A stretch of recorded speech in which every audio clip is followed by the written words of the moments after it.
7 साल सब्र करने के बाद शाम इदरीस को सब्र का फल मिल गया। वही शाम इदरीस और इसकी बीवी, जिसका नाम इस्तेमाल करते हुए इन दोनों को बहुत ही गंदे तरीके से रोस्ट करते हुए डकी भाई ने अपना कैरियर बनाया था, दिखाने के लिए कि ये बंदा इतना गिरा हुआ है कि अपनी बहन को बीच में लाने को तैयार है, अपनी बहन को मुफ्त में गाली परवाने को तैयार है। मगर शाम इदरीस पे लान तान करने वाला आज खुद पकड़ा गया है। तो चलिए आज आपको दिखाते हैं कि शाम इदरीस और यकी भाई का आखिर सीन क्या है और आज 7 साल बाद ये लफड़ा दोबारा कैसे शुरू हो गया है। दोस्तों, ये सारा मामला 2017 में शुरू हुआ था, जब इस जापानी बत्तख ने शाम इदरीस पे पहली बार रोस्टिंग वीडियो बनाई थी। आज हम बात करेंगे शाम इदरीस की। इस बंदे ने शाम इदरीस के बारे में बहुत गंदी जुबान इस्तेमाल की थी। इसकी सारी ऑडियंस इस बात का इंतजार कर रही है कि कब इसकी शादी होगी, कब इसकी सुहागरात का व्लॉग यूट्यूब पे चलेगा और कब इसकी पैंट झोलियां बंद होंगी, सिर्फ और सिर्फ उसका रिएक्शन लेने के लिए, ताकि ये भी यूट्यूब पे मशहूर हो सके। ऐसे में डकी ने शाम इदरीस की बीवी भी नहीं छोड़ी।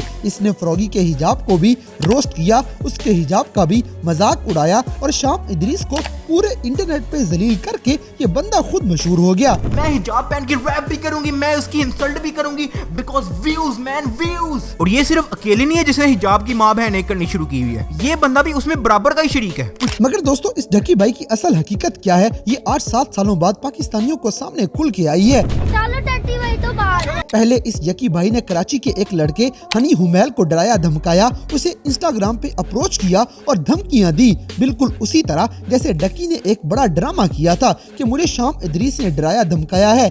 अब ये खुद आम शहरियों को धमकाने लग गया है। सबसे पहले तो यार ये देखो, ये कोई जाली चैट नहीं है, वेरीफाइड अकाउंट से है। मेरे को एक मैसेज आया, ठीक है, जिसमें मेरे को ये धमकी दी गई कि तुम्हें घर से उठा लिया जाएगा या तुम्हारे खिलाफ साइबर सिक्योरिटी फेक थ्रेट्स बनाई गई। और ऐसा कोई पहली बार तो हुआ नहीं है, ऐसा पहले कितने क्रिएटर्स के साथ हुआ है। गाइस, बात सिर्फ यही खत्म नहीं होती, बल्कि बदला ब्रदर्स को भी आप जानते होंगे, उसको भी जान से मारने की धमकियां मिल चुकी हैं। डक्की को मैंने पिछली 3 वीडियोस में एक्सपोज किया, रोस्ट किया है और अब ये मुझे धमकियां दिलवा रहा है। वो भी सिर्फ इसलिए कि बदला ब्रदर ने डकी भाई को रोस्ट किया था और फिर डकी ने बदला ब्रदर को अगवा करवा दिया, उससे माफिया मंगवाई, उसे यूट्यूब पे स्ट्राइक मार दिए और उस बेचारे की फैमिली को धमका के उसे ये मुल्क ही छोड़ने पे मजबूर कर दिया। दोस्तों, इसके बाद मिस्ता अजीब भी एक रोस्टर है जो यूट्यूब पे रोस्टिंग वीडियोस बनाता था, मगर वो बेचारा भी इस यकी भाई की हरामजादियों की वजह से हमेशा के लिए यूट्यूब छोड़ गया है,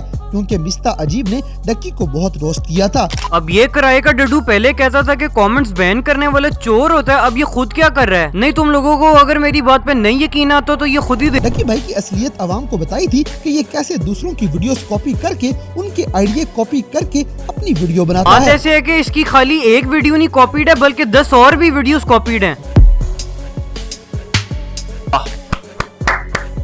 तो ऐसे ही तो बनती है ऐड। ये सब तो पागल है जो नेस्ले वाले जो इतना लाखों रुपया खर्च करते हैं, क्यू मोबाइल वाले हर दफा इंडिया से वो एक्टर मंगवाते हैं, तो पागल हैं। और ऐसे ही तो बनते हैं ऐड। ये क्यू मोबाइल वाले तो वैसे ही पागल है ना, जो इंडिया से एक्ट्रेस मंगवा के उनसे आइटम सॉन्ग करवाते हैं। असली काम तो इन लोगों को आता है भाई। चिराग रगड़ने से ऐसा साउंड इफेक्ट नहीं आता, ऐसा साउंड इफेक्ट सिर्फ एक ही दफा आता है। वाह, चिराग खुजाने से ऐसी आवाज नहीं आती भाई, ऐसी आवाज खुजाने पर आती है। और बस इसी रोस्टिंग की वजह से डकी भाई ने मिस्ता अजीब को स्ट्राइक मार दी और ऐसी खतरनाक स्ट्राइक मारी कि उसके चैनल पे अपलोडिंग ही यूट्यूब ने हमेशा के लिए बंद कर दी है और बेचारा मिस्ता अजीब यूट्यूब ही छोड़ चुका है। नाजरीन, इसके बाद आपने आजकल तलहा रिव्यूज को ट्रेंडिंग फॉर यू में देखा होगा। शेखुपुरा में रहने वाला ये लड़का भी इस डकी भाई की वजह से बहुत नुकसान उठा चुका है। तलहा ने डकी भाई और इसके साथियों का सारा स्कैम सबूतों समेत एक्सपोज किया है और इनका ये कोर्स वाला सारा फ्रॉड अवाम के सामने खोल के रख दिया है, जिस वजह से बेचारे तलहा के घर इस यकी भाई ने पुलिस भिजवा दी। इनके घर छापा मरवा के सारा घर तोड़ फोड़ दिया, कैमरे चोरी कर लिए, बाइक चोरी कर ली और फिर तलहा के वालिद को भी अगवा करवा के जेल में डाल दिया। इसका मतलब तो ये है कि इस जापानी बत्तख का ये तमाशा नहीं रुकने वाला और ये जितने भी पाकिस्तानी यूट्यूबर हैं, ये उन सब को डराने धमकाने और नुकसान पहुँचाने तक पहुँच गया है। अब ये अवाम के हाथों नहीं बचेगा। दोस्तों, ये सारे लोग वो हैं जिन्होंने डकी की असलियत अवाम के सामने बताई। डकी जैसा झूठा और फ्रॉड इंसान पूरे यूट्यूब पे नहीं। यही बात इन सारे लोगों ने सबूतों समेत हकीकत आवाम के सामने रखी है और इसी वजह से डकी ने इनके साथ बदमाशी की है। मगर ये सब देखते हुए आज 7 सालों बाद शाम इदरीस ने डकी भाई को जवाब दिया है। जी हाँ गाइज, 7 साल इस बंदे ने सब्र किया है, तब इसने डकी को कोई जवाब नहीं दिया था। वो जितना मर्जी रोस्ट करता गया, जितनी मर्जी बकवास करता गया, मगर शाम इदरीस ने चुप रहने और सब्र करने में ही भलाई समझी। हता कि शाम इदरीस और इसकी बीवी को पूरे सोशल मीडिया और पूरी दुनिया में बहुत जलालत और रुसवाई का सामना करना पड़ा था। हता कि शाम की फैमिली डिप्रेशन में चली गई थी। मगर अल्लाह की लाठी बड़ी बेआवाज होती है, वो इंसान को उसकी औकात याद करवा के रहती है। और आज 7 सालों बाद डकी की यकी अवाम के सामने है और अवाम को पता चल चुका है कि ये कितना बड़ा झूठा, कितना बड़ा फ्रॉडिया और कितना बड़ा स्कैम है। दोस्तों, सबसे बड़े अफसोस की और अजीब बात यह है कि डकी भाई का पूरा कैरियर शाम इदरीस को रोस्ट करने की वजह से बना है। ये शाम इदरीस और इसकी बीवी के फैमिली व्लॉग्स पे मजाक उड़ाता था, उन पे हद से ज्यादा गंदी तनकीद करता था। भूल जाते हैं बाहर जाके tiny Pakistani little huts in Pakistan.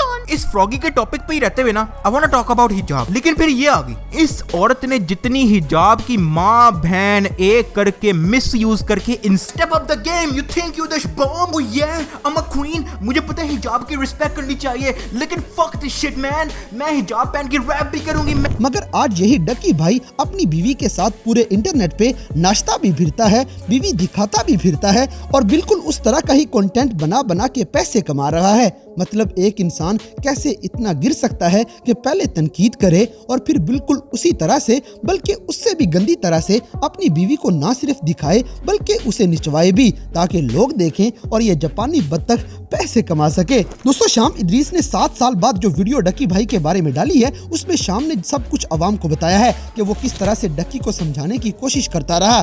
Cyber crime में डकी के खिलाफ रिपोर्ट भी जमा करवाई, मगर आज तक एक भी स्टेप ऐसा नहीं लिया, ना ही कोई ऐसी बात की जिससे डकी भाई को कोई धमकी मिली हो या फिर उसे कोई गाली गलोच दिया गया हो। मगर ये बंदा अवाम के सामने झूठ बोलता रहा और मजलूम बन के गाली गलोच करके अपने सब्सक्राइबर बढ़ाता रहा। गाइस, इतनी ज्यादा नफरत अंगेज बातों की वजह से पाकिस्तानी अवाम का ब्रेन वॉश इस कदर हो चुका था कि अवाम यकी भाई की फैन होती गई और शाम इदरीस के खिलाफ हो। हत्ता कि शाम इदरीस जब अपनी बीवी के साथ पाकिस्तान आया तो लोग इसकी बीवी पे हमला आवर हो गए थे। किसी ने मुक्के मारे और किसी ने थप्पड़।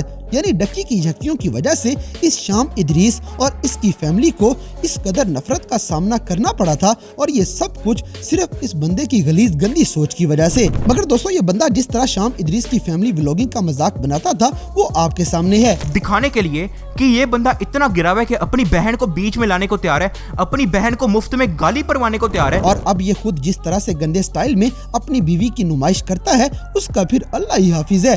और तो और अब ये जाली कोर्स बेचने और अवाम को पागल बना के अवाम के ही पैसे बटोरने के चक्कर में भी है। दोस्तों, इस जापानी बत्तख को बहुत सालों बाद तलहा रिव्यूज ने ऐसा काबू किया है कि ये अब बचने वाला नहीं, क्योंकि इस यकी ने पाकिस्तान के बाकी सारे यूट्यूबर्स को छोटा समझ लिया है। मगर आज 7 सालों बाद शाम इदरीस का बदला भी पूरा हो रहा है और अवाम भी अब इसकी अकल को ठिकाने लगाएगी। तो गाइज, आपके ख्याल में शाम इदरीस और तलहा रिव्यूज ने डकी के बारे में जो बातें कही हैं ये ठीक है या गलत? इस बात से हमें कमेंट बॉक्स में आगाह करें, और अगर वीडियो पसंद आई है तो लाइक करें, शेयर करें और हमारे चैनल टॉप एक्स टीवी को सब्सक्राइब करना ना भूलें।